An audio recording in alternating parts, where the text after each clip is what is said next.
So anybody that's done any looking into Donald Trump's background obviously knows this is his grandmother, Elizabeth Christ Trump.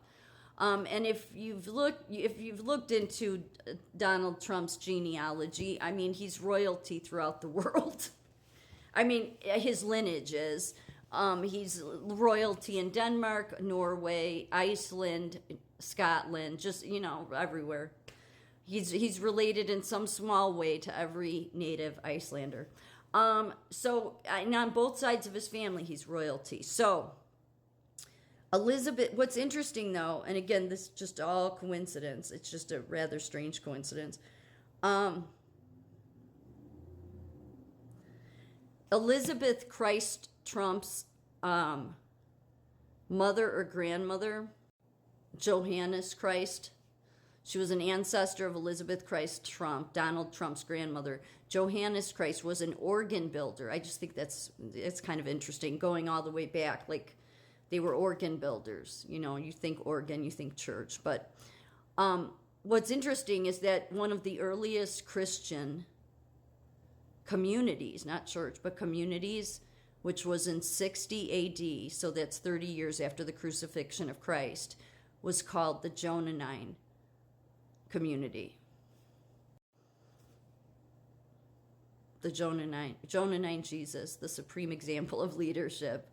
So they pretty much they were the same as everything. They brought everything what we know, except what they were intimate involvement with the Holy Spirit. None of this, worshiping Mary, saints, none of that. I honestly think the churches became the churches just to complicate things for people. These were people, and obviously they were a community. They weren't called the Johannine Church. They were the Johannine Community. But they were persecuted, of course, by the Roman Greco world.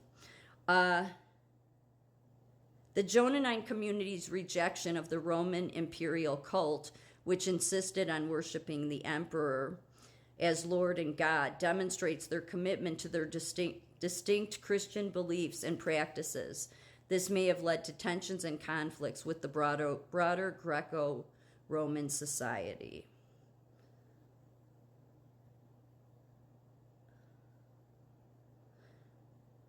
They were also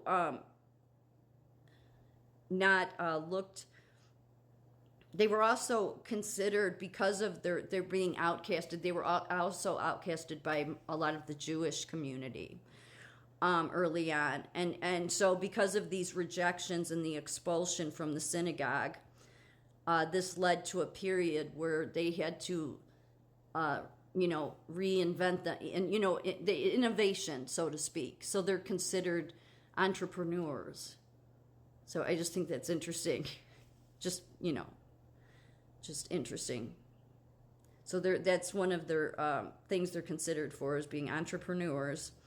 And a little bit about, so the Great Church came in year 180, about 180 to 313, between that of primitive Christianity. So the Johannine community would have been considered your primitive Christianity, but it really wasn't. It was they kept it very simple. It was about what Jesus spoke of, Jesus' word in the Gospel of John. They believed in baptism, the Last Supper, but what it was to them was a community.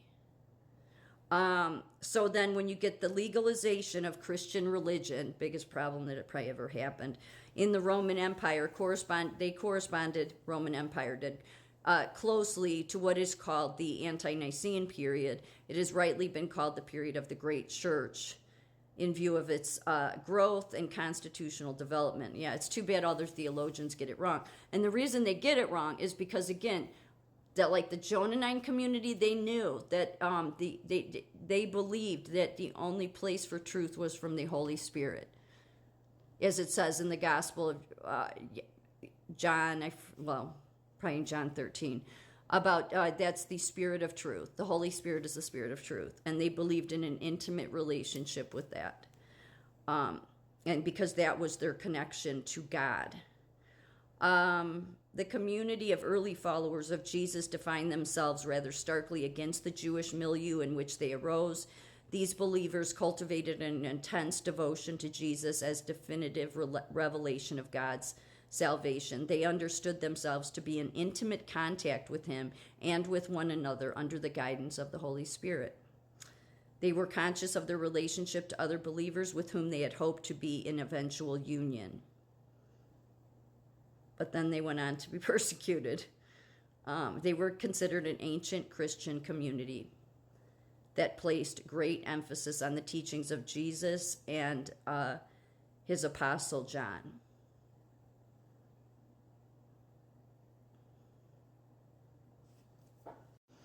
It goes on to say here,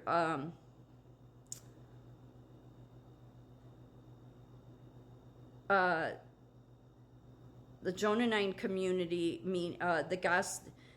the gospel and the interpretation of the Gospel of John sprang from a late first century Christian community excommunicated from the Jewish synagogue on account of its belief in Jesus as the promised Jewish Messiah. This interpretation, which saw the community as essentially sectarian and standing outside the mainstream of early Christianity, has been increasingly challenged in the first decades of the 21st century.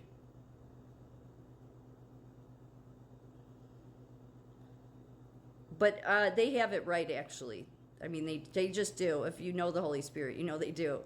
But it's understandable why they would